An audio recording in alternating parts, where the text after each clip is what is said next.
Ардын уран зохиолч Балжирын догмат. Тахал. 80-ад онд хэсэг зураачид байгалийн таталбар судлбар зураг зурхаар Баян Хонгор аймаг руу 2-3 машин хөлөглөн урт холын аянд мордожээ. Уултай устай говь тал тэгширсэн хонгор нутгийг сонгосон нь уран бүтээлийн талаас аж, ууж идэх талаас аж бодсон санаандгүй тохиол биш байжээ. Өөрийн гисэн мал хөрөнгө, өнчин ишггүй хүмүүс хээрийн хойморт дэлгүүр хоршоо, айл малаас хол, өлж цангавал тарвах гэж нэг бэлэн хоол байдгийг мартсангүй. Будаг биернээсээ төрүүлж, буу хавхаан базаасан 10 гаруй ирчүүл газар дээрээ очисон хойноо аян замын алжаалаан тайлж, уран бүтээлийнхээ онгодыг даллан дуудаж, лус савдгийг аргадан бүтэн хоног дуулж хуурдан найрлаад өглөөний галуулаан нарнаар өөр өөрийн сонгосон товцог дошин дээрээ очиж зургийн тавиураа зоож будаг шунхаа найруулав гинэ. Зэрэглээнд нь уулс хөвж, зээр гөрөөс хадны сүг зураг адил ар өврөөр давхилдсан тэр ангамл халуун говьд хүн амтан байдаггүй. Хүмүүл таан хүртэл цангаж, хайрга чулуу улайстгийг мартсан зураачид аяга ус архинаас үнэтэй болох өдөр ирэн чинээ сансангүй. Нар хөөрж, навч цэцгсийн сүүдэр богинсон газар халахын үлст, өчигдрийн уусан арх тарих толгой ангалзуулан хэл ам хатаад хүн бүхэн усны эрэлт хатан тал тал тийшээ явсан боловч зэрэглэнээс өөр сэтгэл чиглэх юм олж харсангүй.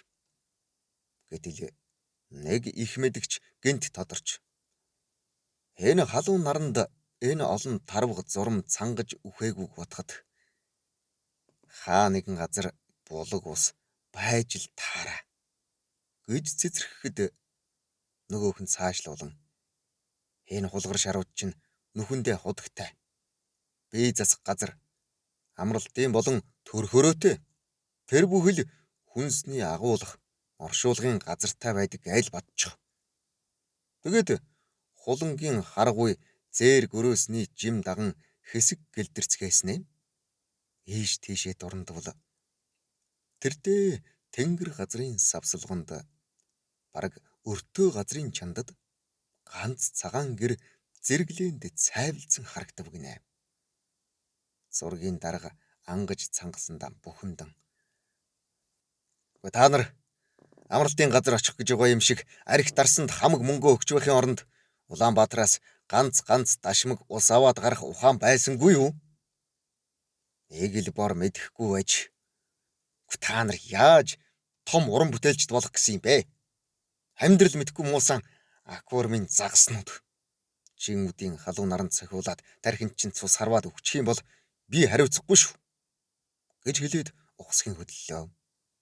Айлын наах нь очиж явтал 2-3 цагаан хувцастай хүмүүс зам тосон даллан гүйж яваа харагдав. Дарга хөлсөө арчин алчуураараа нүрээ сэвх зураа. Муусан тарвагчин л байгаа биз. Битгий зогсоорой гэж жолоочд тушаал болгов. Айлын гадаа очивол гэрийн хүн гарч ирсэнгүйг бодоход эзэнгүй бололтой.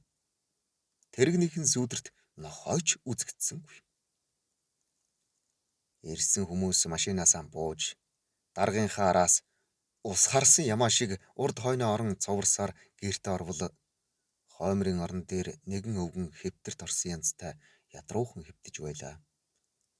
Дарга цангасандаа тэр хүнтэй ёс төдий мэдлээд түүний орны өмнөх ширээн дээрх аягыг шүүрч аваад данхтай цайнаас дүүргэн асхан цутхан залгиллаа. Бусд нь дээшээ харсан сав бүхнийг л шавхан аяга тагш юм олж уусны дараа ам хэлний арай чүүнэн дэвтэн сая дуугархтай болоход өвгөнд хандаж өвөө та яагав биетэн тэнхээр хэв гэхэд өвгөн арай ядан уруулаа хөдөлгөн дуулдахтай гүйтэй бүрт бүдэг дуугаар таруухан тахал тусаад өөхөх гэж байна гэж хэлтэл орж ирсэн хүмүүс цохондоо буу тулгуулсан мэт хөдөлж чадахгүй хөсцгөн дууга хурааж зогсдол дарга арай ядан ам нээж таахал том уу туссан бол та биднийг орж ирмэгц эртхэн дуулахгүй яасан юм бэ гэж бухимдан өгүүлэхэд өвгөн намайг хэлхийн завдалгүй цаа хийгээд гэхэд зургийн дарга амандаа хурууга хийн оговлов. Энэ үед гаднаас баахан цагаан хувцастай эм тан ханхлуулсан хүмүүс орж ирээд бүгдээрээ гадагшаа гараад хэмээн командлав. Хорой цэрийн албаны эмч совилагч нар өвгний гэрээс зайтайхан газар тэг гортог татан зураач нарыг номхон зогсоож бид та нарт зогсох дохио өгсөн. Хөл хорсон анхааруулах тэмдэг зам дээр чинь байсаар байтал хэнэггүй зан гарган хорой төвс рүү дайрч орсон. Иймд бид та бүхнийг халдвар хамгааллын зааврын дагуу эхний ээлжинд хүхрээр утаж халуурдаг тариагаар тарьж ариутгана. Дараа нь хөл хорин карантилж нийгмээс тусгаарлан тандалт хийн. Бидний шаардлагыг биелүүлэхгүй оргож босох юм уу? Эсвэл зугтаавал өчггүй буудан ална. Ойлгов уу? Гэхэд хинч дуугарсангүй. Түүний дараа тэдний майхан савыг өвгнийхөөс саахалтын зайтай газар бариулж буу зэвсэг машин техникийн хураан авав.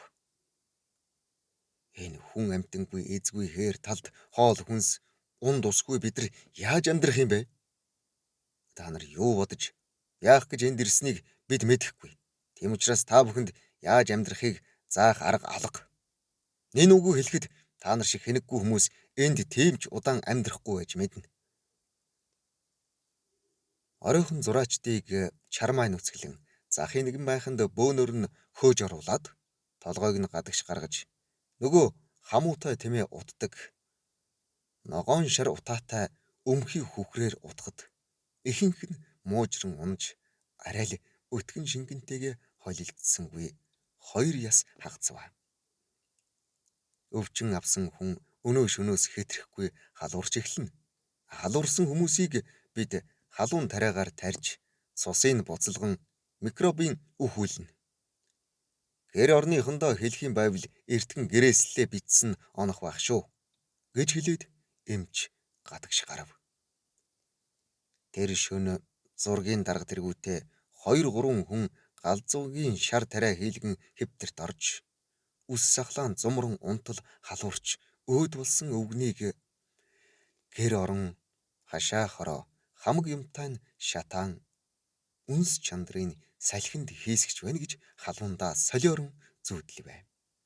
Дэвгэрч цавхарсан улаан галзуу өвчтэй хүнд гав гинж олс дэсний оронд хийдэг сульфазин хэмээх номхруулагч тариа хийлгсэн зургийн дарга өглөө хүнээр төшүүлэн арайчгүй нэг юм гадагш гарвал өчигдөрхөн эрлэг тамд унж очих морин эмээллээд уйчихсан байсан өвгөн гаднаа хэв нэг инээд алдан алгаж явахыг үзвэ.